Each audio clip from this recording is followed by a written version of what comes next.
Welcome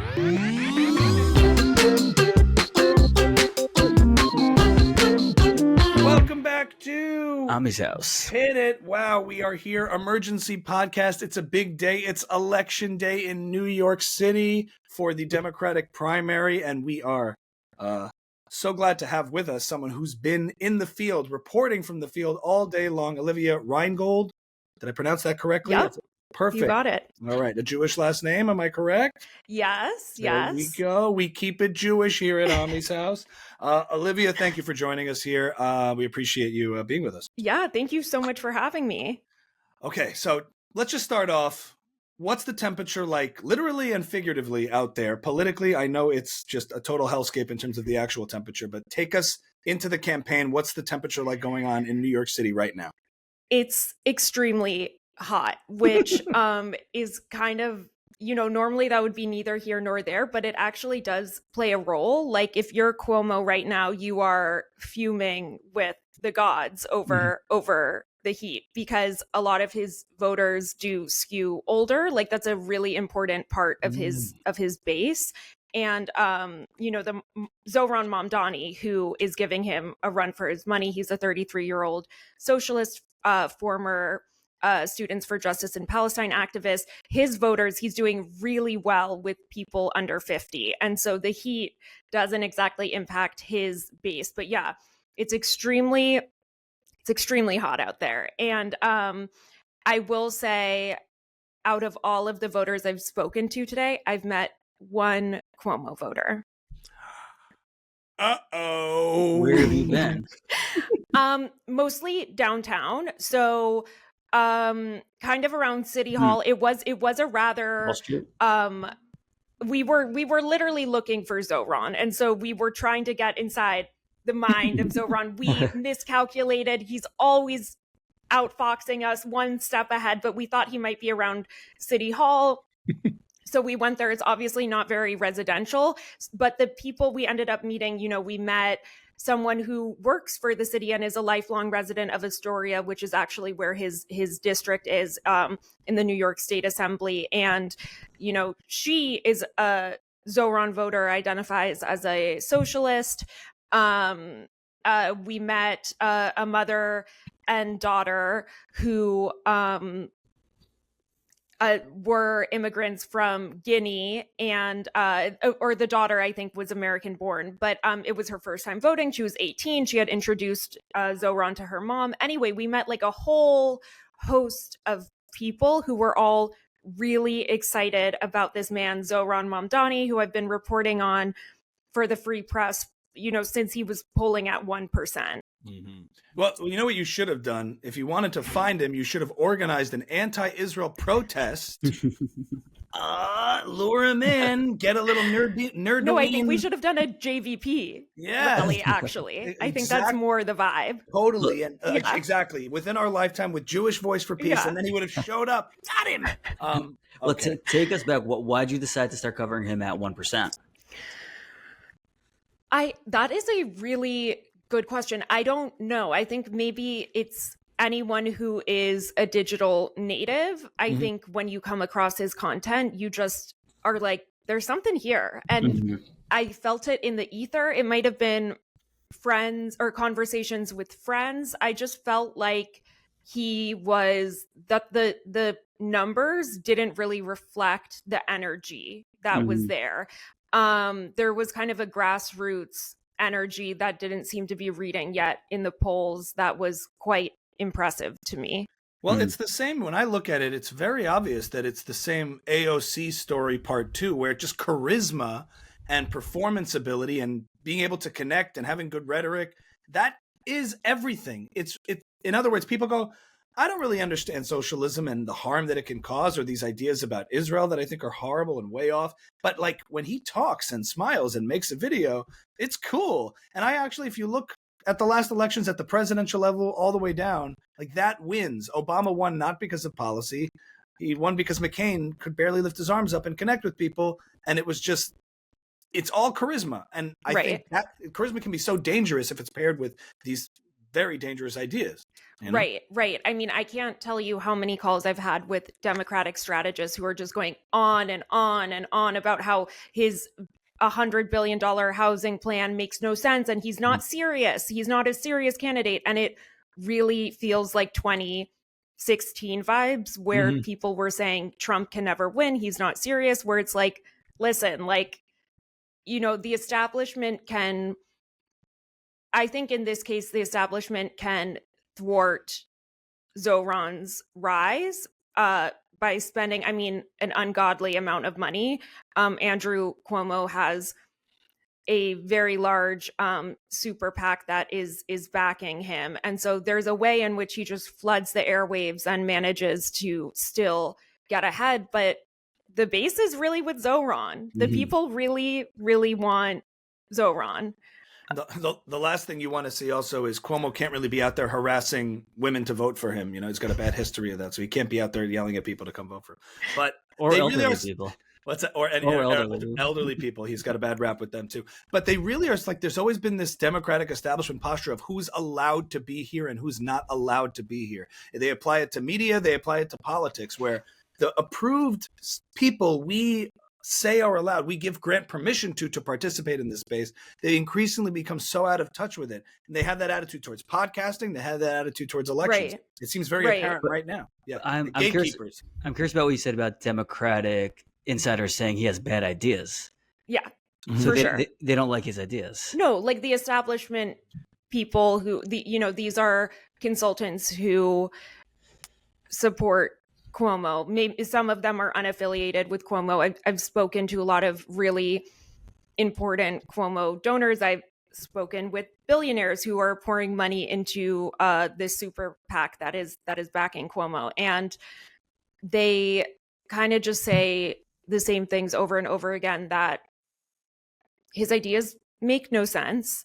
Like, and they do point out some important things. Like, for example, one of Zohran's main ideas on how to pay for his very expensive agenda is raising the corporate tax rate. And the way that Zohran frames it is that it will merely meet the tax rate that is across the river in New Jersey. But what all of these business leaders have pointed out to me is that Zohran is failing to account for the fact that New York City has all of these additional city taxes that do not apply to, like, most people in New Jersey. Most corporations are not paying an additional city tax. And so the cost of doing business in New York, like, Zohran is just not taking into account that taxes are already so high here. And when I reported this story for the Free Press, in which I spoke to Bill Ackman, like, some of these billionaires who were very concerned about Zohran, I was flooded with comments of people saying, like, good, we hate billionaires, leave. And I think, like, if there's an exodus of capital, and, like, okay, you cannot like rich people, but ideally you do want them here, and you do want them to actually participate in our tax system. You do want them to contribute, and you don't want, like, you can't have a completely working class tax base for the kind of vision that Zohran is going for. There's also, he has an idea to tax people who make over $1 million. Right.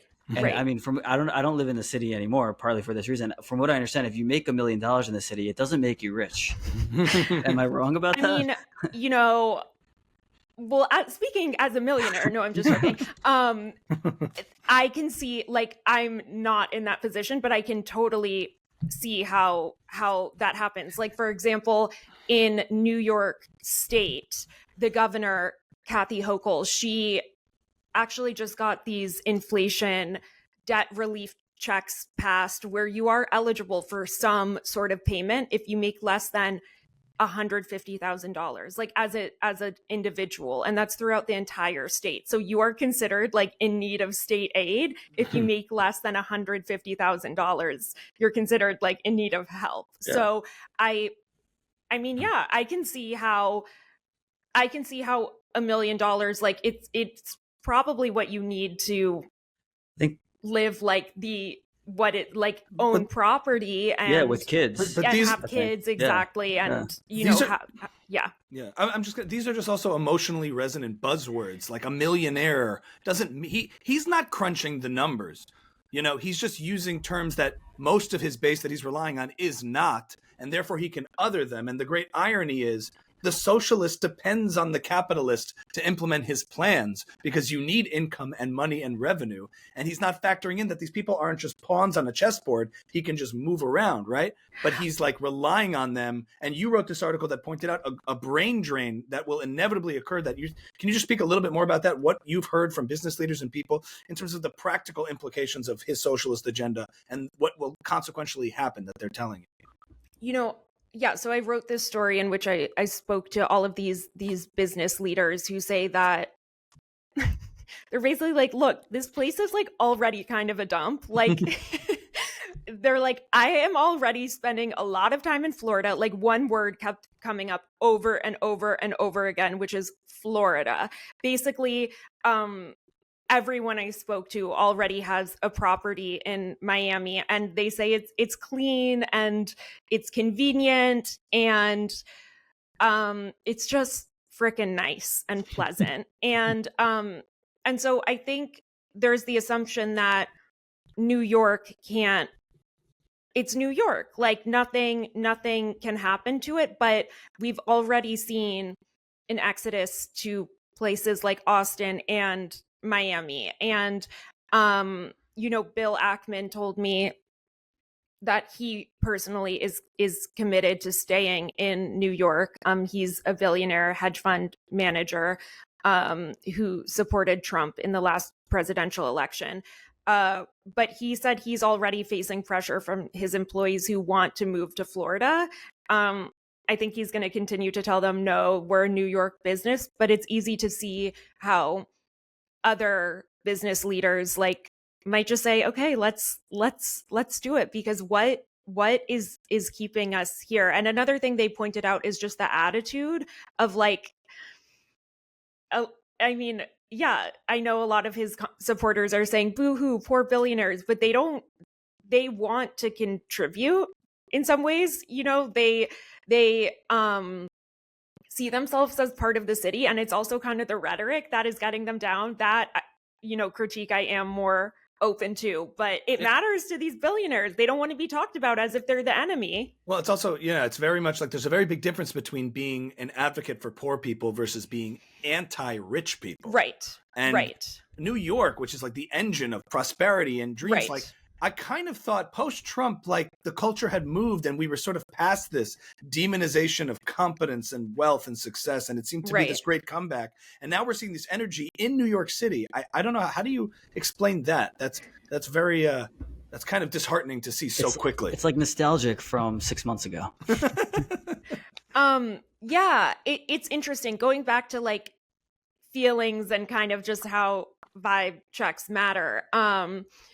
A lot of the wealthy business leaders I spoke to said you want to be in a place where it feels like there's momentum, where it feels like you're on the cusp of something big that's growing, and that New York is what it is because it is the economic engine of the entire country and like helps drive the world economy. And when things start breaking down, New York is not going to feel like New York anymore, is what they said. And so why is that coming back? I think I would say it never left from 2016. And I do think that you know, have you guys heard of the abundance agenda at all? Like, which I'm sorry, like I couldn't be more rude about it. Like it's it's never, to me. Let's define that.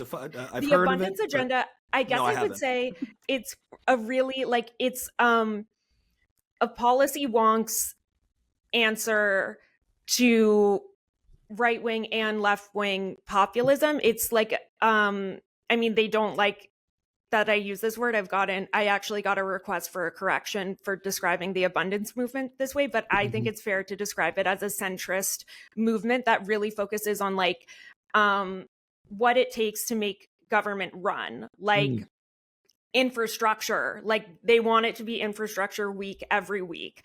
House, it's a lot about zoning. And to me, why I'm reluctant, like, to me, I'm like that. The abundance agenda, someone who believes in that is going to make a great director of HUD one day, but it's like not enough to be an entire comprehensive vision.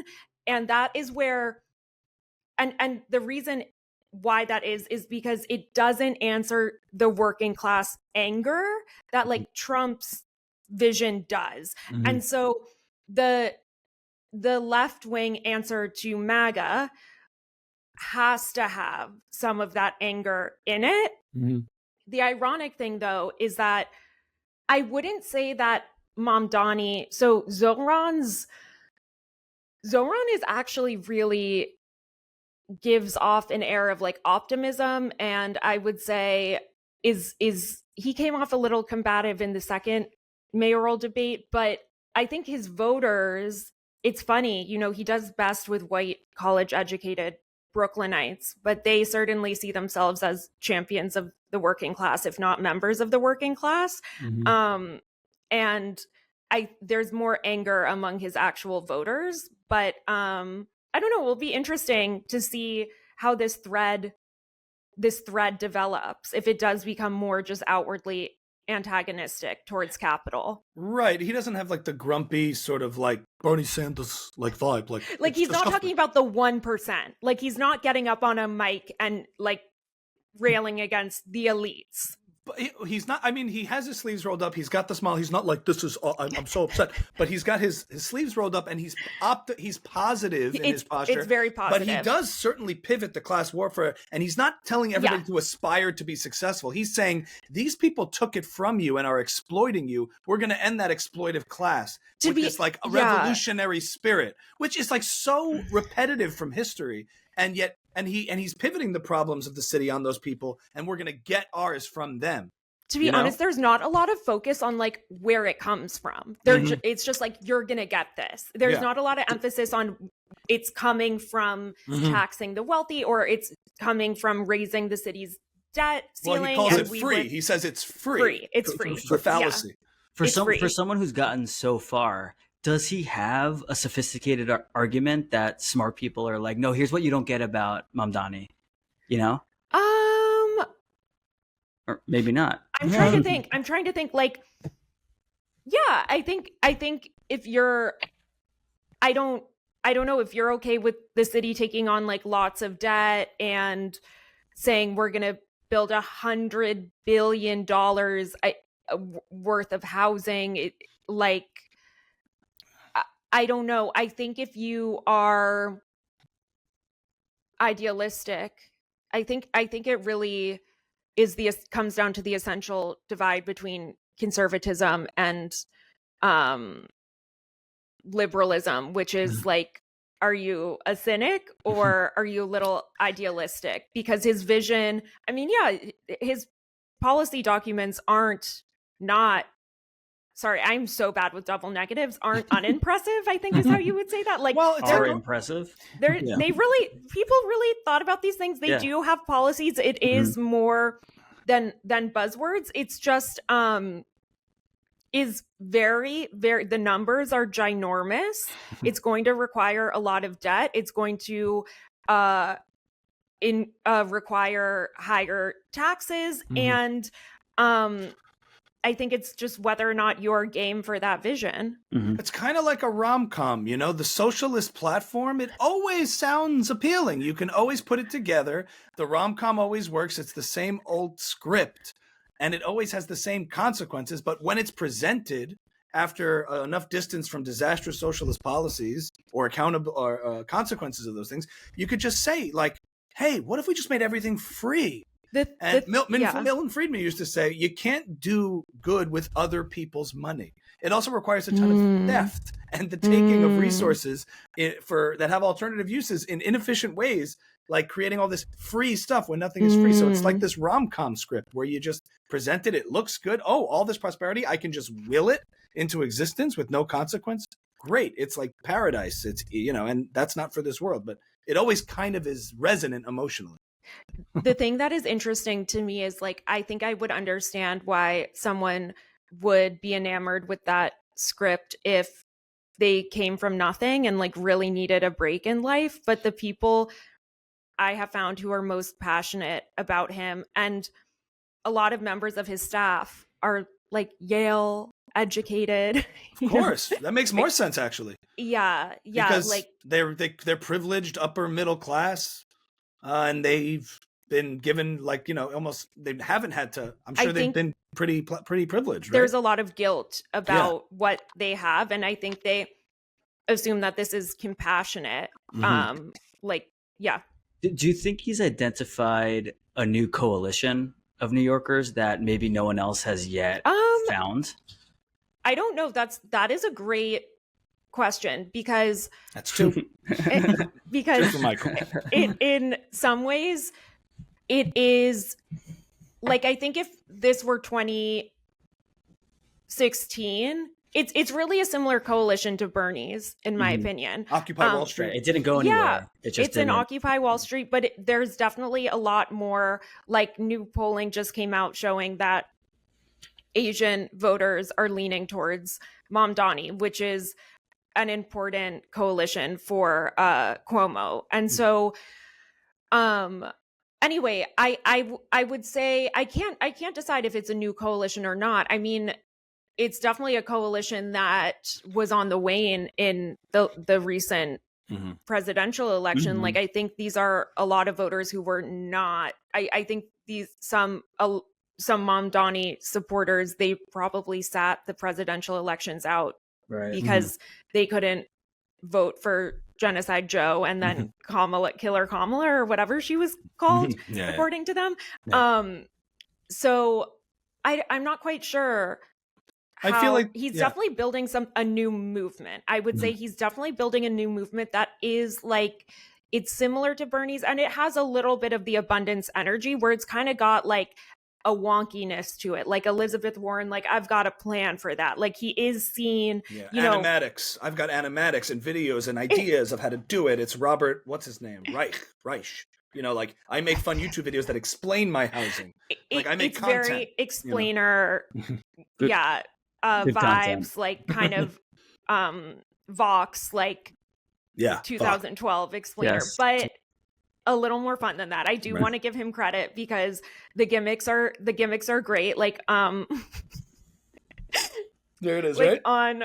I mean, just, aspiring content creator to full-blown content creator, like, he's really doing something there.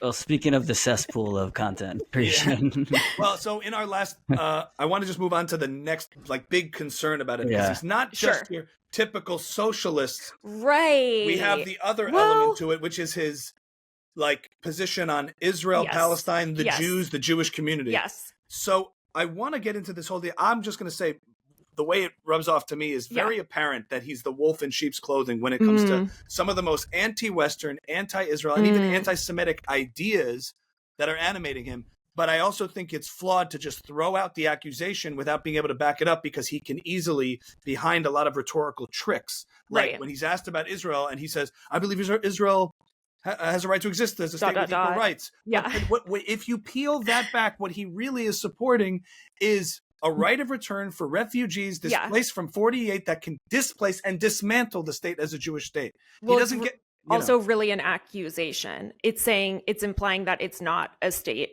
with equal rights, and that it's an apartheid state. So there's so much sleight of hand. I would want to unpack that from what you're seeing on the ground and the messaging he's been trying to sort of maybe walk off the early rally attending DSA, Students for Justice in Palestine, Zohran Mamdani, to now trying to sort of mainstream himself, because you can't walk away from that. It's on tape. I honestly don't think that there has been that much of an evolution or deviation. Like, to my knowledge, he's never apologized for any past positions or advocacy, and it does seem to be sincere. Like, in his mind,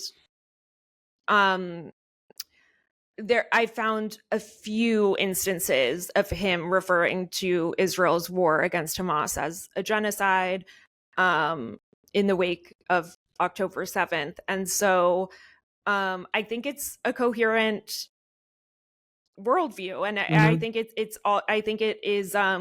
it's something he really got interested in while he was in college. I'm not quite sure how it was put on his radar, but he started reading a lot about it and co-founded a chapter of Students for Justice in Palestine. And ultimately, yeah, he describes it as the reason he got into politics. Yeah. So you think it's more that Jews are just, or there's a lot of people who are just like, I'm not gonna look at that. Well, actually, yeah, like the most wild thing is that there is a sizable minority of Jews who consider this reason to vote for him. And that's something we really should talk about. I mean, he organizes frequently with JVP. I'm having a total brain fart.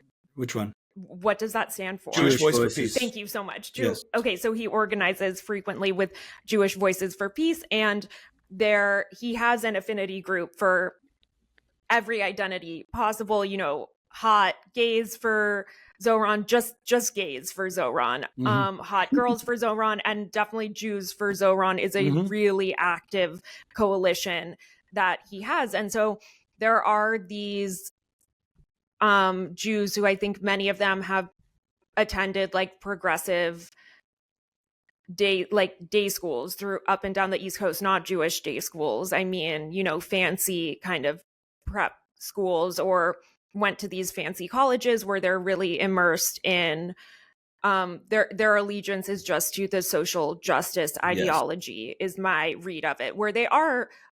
I don't think it's fair to refer to them as not Jewish, because they are Jewish. It's kind of just a matter of priority, where it's just their dominant framework is this kind of progressive worldview that it helps them make sense of their Judaism versus vice versa. You won't find Orthodox Jews for Zohran, or Zionist Jews for Zohran, or affiliated, connected Jews for Zohran. Right. You find progressive, ideologically liberal Jews who are ethnically Jewish, but in all other ways their identity is progressive. And they use Judaism sometimes as a way to channel that ideology, but it is in no way connected. So it's a great cover. It's a great move. Yes, Michael. Blake Flayton said it really nicely. He said, well, their only touch point with Judaism is being anti-Zionist. So ironically, without Zionism, they would have no affiliation with Judaism whatsoever. Yeah. I mean, a question, you know, I have, there's a lot of discussion about, is this relevant to the job of mayor? But he has said that he would want to increase funding against for the hate crime task force by 800%. And so a big question I have is, okay, Zohran, if you were mayor and someone, you know, like ripped the Star of David off of someone's neck and then shouted like, you're a dirty Zionist, you're a dirty, dirty, dirty Zionist, like, would that be considered a hate crime, or is that actually just a political statement against Zionism? So I do think it could matter. You know, what if the class of 2026 or 2025, whatever, the next freshman class at Columbia, they're just all like, they're committed to the cause. They're committed to, even more so. You know, what if we see an encampment in which they're lightly armed? Like, I think there are so many possibilities. It's already, I think if you're Jewish and you live in this city, like, you see the ways in which his perspective matters and actually could really come into play in the daily lives of Jews and non-Jews. And so I have a lot of questions for him. For sure. And I just, to put this out there, we're going to put this out there very soon. Like, all these people voting for Zohran, the Jews voting for Zohran, ask yourself, if it comes a time when we see a rally of people saying, no Zionists on this subway, all Zionists off, or like you're saying, Olivia, about the encampments, and Jews start to become harassed for wearing an Israeli flag, or the Zionist Jews, to the extent that there are a lot of Jews who do support Israel. Can we really rely on him, honestly, to be the guy who stands up to that harassment? Right. Well, or make that excuses is really, for it? Give that me a is break. really what I would like to know, because he has been clear in saying that he stands up against anti-Semitism. But I'm not sure, like, in his mind, if anti-Zionism is a completely distinct thing from anti-Semitism, how you can claim to stand up against anti-Semitism if you're going to let people completely berate and intimidate Zionists. Mm-hmm. Yeah, and the only state you're against is the Jewish one, as far as the ethno state. So just give me a break. Like, you can tell yourself all you want that he's like got these affinity for these Jewish coalitions who all happen to agree exactly on his positions and are ethnically Jewish. But yes, Michael. If we leave, we're taking our bagels with us. He is a big bagel fan. Well, and no I do bagels think for that he would be upset to hear that, because he is a big bagel fan. He, has said that he used to go to Absolute Bagels all the time. So, well, that's cultural appropriation, if you ask me. He has no right to be talking about bagels in my worldview. So I just like, those are the big concerns. And I don't think people are being honest with themselves, even if they want to claim I'm a Jew who voted for him. Ask yourself, if, like you said, why is New York relevant to Israel? It's like the epicenter of a lot of the cultural and political protests and college campus protests from Columbia to NYU across the board that have been the epicenter of this encampment culture. I can't rely on him. Even if he wants to claim I don't hate Jews, he's not going to stand up to those who do, So I think it's, I would love to ask him about how he parses anti-Semitism from anti-Zionism, because I do think it really matters. And I think it really matters to a lot of Jewish voters. I have called his campaign probably 6 to 8 times over the past 24 hours. I've sent many emails. They are not responding to me. One of them accidentally picked up the phone today and then realized it was me and immediately hung up. Voters, especially Jewish voters, deserve these answers. And I do think that there are Jews who like a lot of his policies, his, approach to economic policies, but want clarity and want answers on these things. And I think that they deserve it. Mm-hmm. So we want to be respectful of your time. You said you only have a little bit. But before we let you go, do you have a prediction for what's going to happen tonight? Oh my gosh. I mean, I'm really wary of doing this because I got really carried away with Vivek when Vivek entered the GOP primary. I was like, it's Vivek, Vivek's on fire. And then but he had the first debate and then he just got so mean and kind of flamed out. And so I'm very wary of being Vivek'd. I will say that the groundswell energy for Zohran, I mean, it's shocking a lot of longtime consultants. I just had this Democratic consultant who actually used to be a state director for Bernie's 2020 campaign. And he said he's never seen enthusiasm like this before for a mayoral race, which I think is apt. And so I am not sure what will happen in the primary because, today is election day for the primary. But I will say that for the first time in a long time, this general election matters. It doesn't all come down to the Democratic nomination. And so if Zohran does lose the Democratic nomination today, and we won't know, by the way, the final results for a few weeks, but if he does lose the nomination, it's not over then.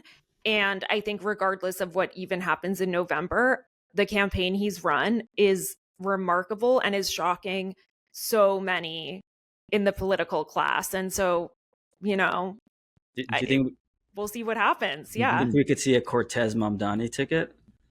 Wait, Cortez. AOC Mamdani. Oh. You were thinking a guy, weren't you? I had to think about it too. Yeah. Wasn't I? Whoa. That is really interesting. Why not? At this point, it's would it be a Mamdani, like who would be president, who would be vice president, you know what I mean? Because Mamdani's on fire. No, just joking. It would obviously be President AOC. Here's the thing. Everyone is like these, when you tell me about these consultants who are just completely shocked and can't believe what they're seeing, it's like, guys, a good performer, a good speaker with a good content strategy and simple messaging, it's always the formula for decades since television and now internet. Like these aren't, it's so like, you just need to be a good hang. And to be honest, and a good performer. He probably is a good hang.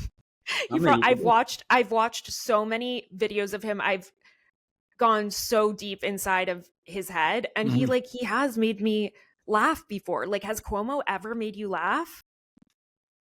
Maybe.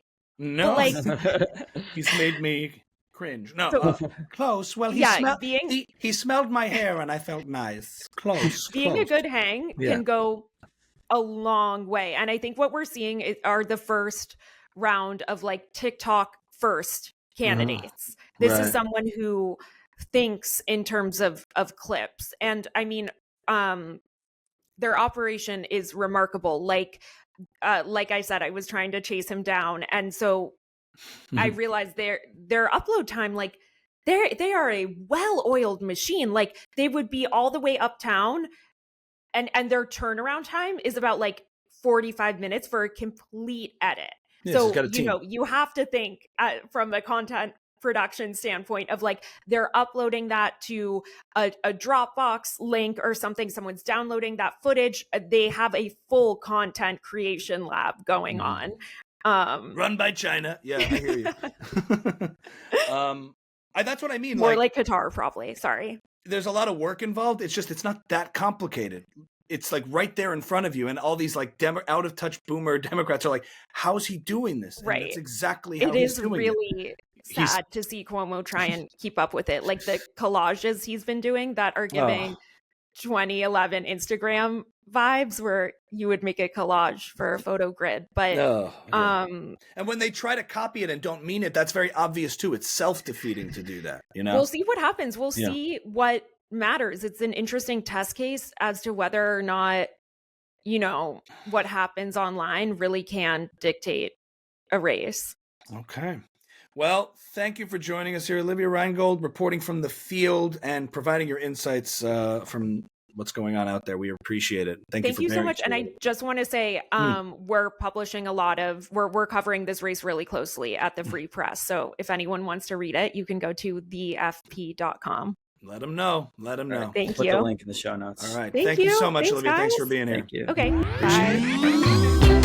Bye.